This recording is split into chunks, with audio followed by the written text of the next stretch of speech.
Hello बच्चों, eight grade अभ्यास पुस्तिका सामाजिक विज्ञान कक्षा 8वीं अध्याय 2 ब्रिटिश प्रशासन नीतियां और प्रभाव। बच्चों, इस अभ्यास पुस्तिका के पाठ 2 के प्रश्नों को तैयार करें।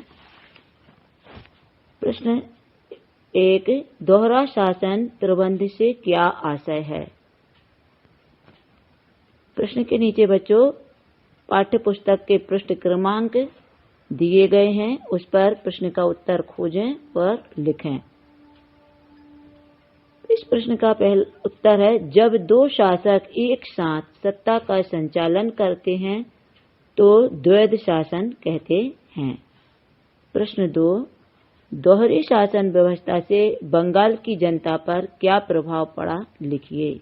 उत्तर है, बंगाल की समस्त शक्ति कंपनी के हाथों में थी, किंतु वह अपने उत्तरदायित्वों से मुक्त थी। नवाब के पास शासन का संपूर्ण दायित्व था, परंतु उसके पास ना तो शक्ति थी और ना ही धन था। कंपनी के पास सेना और कोष दोनों थे, किंतु शासन और सुरक्षा के प्रति उसकी जिम्मेदारी नहीं थी। परिणाम स्वरूप बंगाल के दोहरे शासन प्रबंध ने बंगाल की जनता को अपार कष्टों में डाल दिया। प्रश्न 3, रेगुलेटिंग एक्ट के प्रमुख उद्देश्य क्या थे। उत्तर, रेगुलेटिंग एक्ट के प्रमुख उद्देश्य: पहला, कंपनी के संगठन के दोषों को दूर करना और दूसरा, भारत में कंपनी के दोषों का निराकरण करना। प्रश्न 4, रेगुलेटिंग एक्ट में क्या क्या प्रावधान किए गए थे। उत्तर, 1773 का रेगुलेटिंग एक्ट नंबर 1 ब्रिटेन सरकार द्वारा उठाया गया ऐसा प्रथम कदम था जिसके माध्यम से कंपनी के कार्यों का नियमित व नियंत्रित किया गया। दूसरा, इस अधिनियम के माध्यम से कंपनी को 20 वर्षों के लिए व्यापारिक एवं राजनीतिक अधिकार दे दिए गए थे। प्रश्न 5, पिट का इंडिया एक्ट किस उद्देश्य से बनाया गया था।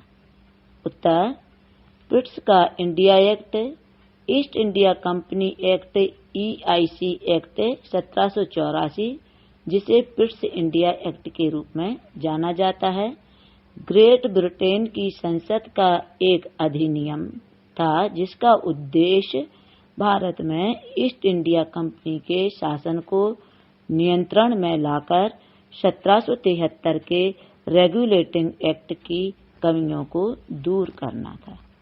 प्रश्न 6, कॉर्नवालिस द्वारा स्थापित सिविल सर्विस व्यवस्था की प्रमुख बातें क्या थीं, लिखिए। उत्तर, लॉर्ड कॉर्नवालिस ने ब्रिटिश शासन के दौरान भारत में सिविल सेवा की शुरुआत की, जिससे भारत में ब्रिटिश क्षेत्रों का बेहतर ढंग से प्रशासन किया जा सके। कॉर्नवालिस ने अधिकारियों के लिए कठोर नियमों को अपनाया, उनके वेतन में वृद्धि की ताकि वे भ्रष्टाचार से मुक्त हो सकें, और साथ ही उसने पदोन्नति को वरिष्ठता से जोड़ा। प्रश्न 7, ब्रिटिश आर्थिक नीतियों का भारतीय समाज पर क्या प्रभाव पड़ा, लिखिए। उत्तर, ब्रिटिश शासन की नीतियों से भारतीय कृषि पर अत्यंत नकारात्मक प्रभाव पड़ा तथा कृषकों की दरिद्रता अत्यंत बढ़ गई। बस 1815 के अंत तक बंगाल की कुल भूमि का लगभग 50% दूसरे हाथों में स्थानांतरित किया जा चुका था। प्रश्न 8, स्थायी बंदोबस्त व्यवस्था से क्या आशय है, इसका किसानों पर क्या प्रभाव पड़ा। उत्तर, स्थायी बंदोबस्त ईस्ट इंडिया कंपनी और बंगाल के जमींदारों के बीच कर वसूलने से संबंधित एक स्थायी व्यवस्था हेतु सहमति समझौता था, जिसे बंगाल में लॉर्ड कॉर्नवालिस द्वारा 22 मार्च 1794 को लागू किया गया। इसका किसानों पर बहुत बड़ा प्रभाव पड़ा। प्रश्न 9, परिवहन एवं दूरसंचार व्यवस्था से ब्रिटिश सरकार को क्या लाभ हुए?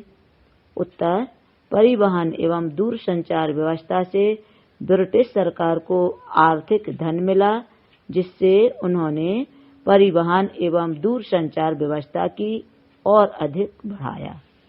प्रश्न 10, ब्रिटिश सरकार द्वारा यूरोपीय साहित्य और ज्ञान विज्ञान शिक्षण के लिए क्या क्या प्रबंध किए गए थे?